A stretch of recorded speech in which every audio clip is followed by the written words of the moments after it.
Ensuite, il y aura aussi évidemment, et ça c'est quelque chose d'important dans les vents contraires, ça va être tout ce qui est imprévu. Donc bien sûr qu'il y a, et je prends souvent cet exemple-là sur la loi de Pareto, pardon, sur le principe de Pareto, eh bien on est sur du 80-20 et du 20-80. C'est-à-dire que je prends toujours et très souvent cet exemple-là.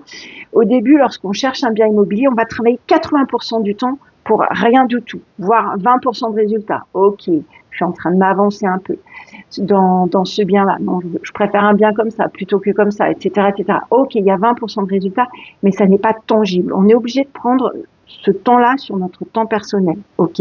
Et lorsqu'effectivement on a un bien immobilier, parce que c'est clairement c'est dans la matière, donc c'est beaucoup plus tangible et on voit vraiment le résultat.